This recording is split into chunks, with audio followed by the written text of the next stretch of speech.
Alright, so we back again with another video. I ain't posted in a while, so it's time to post. Anyway, so today's topic is going to be about ego deaths and how that can transmute into a spiritual ascension. Let's get right into it. So an ego death is basically one of the most sought after experiences in a spiritual journey. It basically takes you from a lower state of being to a higher state of being. An ego death is like a loss of a sense of being. It's like you ask the question like, who am I? Or like, why do I like the things that I like? Or why do I do the things that I do? These types of questions appear in the mind, and you come into great epiphanies, and you start to question reality and things like this. Now, an ego death can be brought upon by many different ways. Some are through psychedelics or huge epiphanies, which may come through psychedelics, but I'm not promoting drugs here. I'm not doing that. But an ego death is one of the most amazing experiences, although it sounds bad because it has the word death. But again, death is not a bad thing, so it's just a transitional state. So yeah. Now, when I had an ego death, this was about 4 years ago, and yeah, it's one of the best experiences of my life.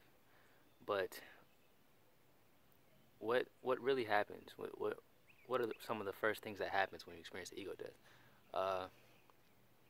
You start to recognize the awe. You start to recognize the oneness in everything. You start to recognize that, yes, my existence is important,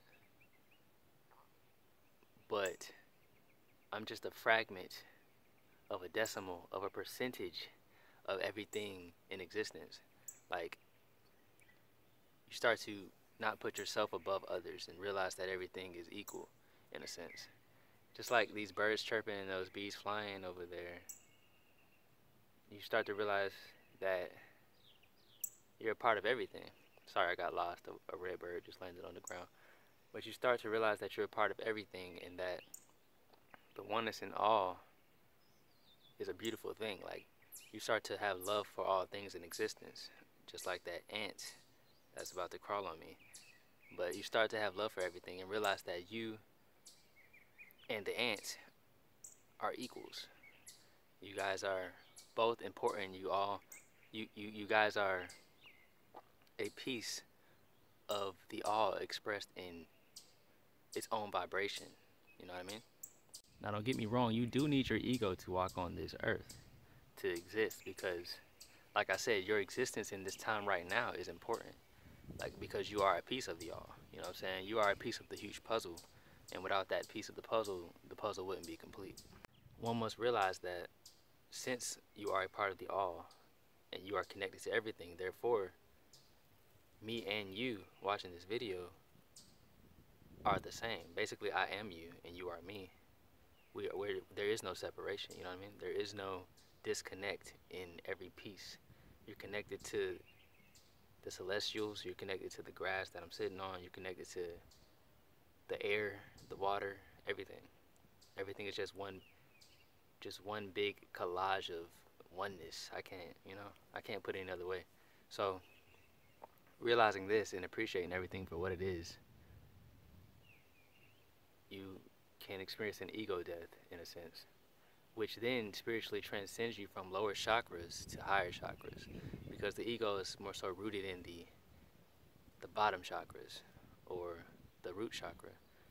But once the ego death is activated, spiritual ascension starts to happen, and then more so of the Christ consciousness, the Christ from within, will start to activate. Like, a lot of people really don't know who they are. They really don't.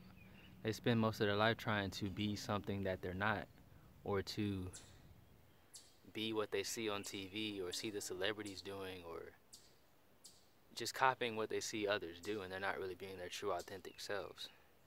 You know, like, people want people to view them as something, and they don't even know what that something is.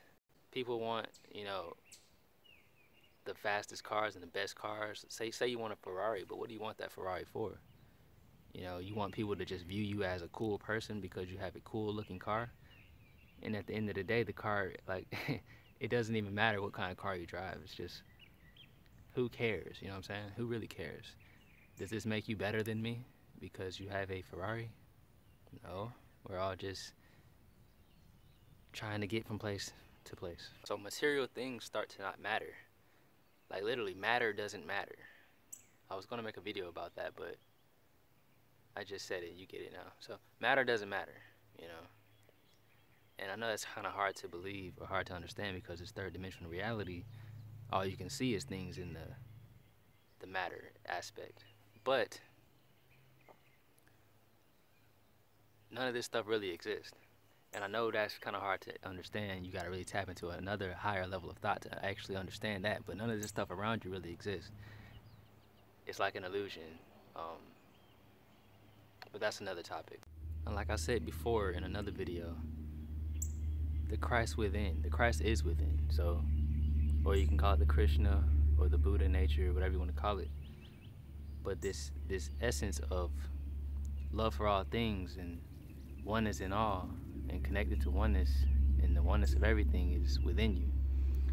And beware, once you do tap into this nature or this experience or this life, this way of being rather, you will get crucified, just like the story of Jesus.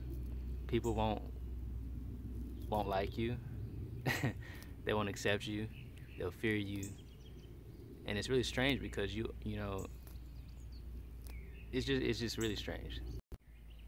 In the Bible, when they speak of the second coming of Christ, that's really just a metaphor for humanity reaching the Christ consciousness. Like, everyone has the potential to reach Christ consciousness. Will everyone reach Christ consciousness? Probably not, because, you know, there's duality.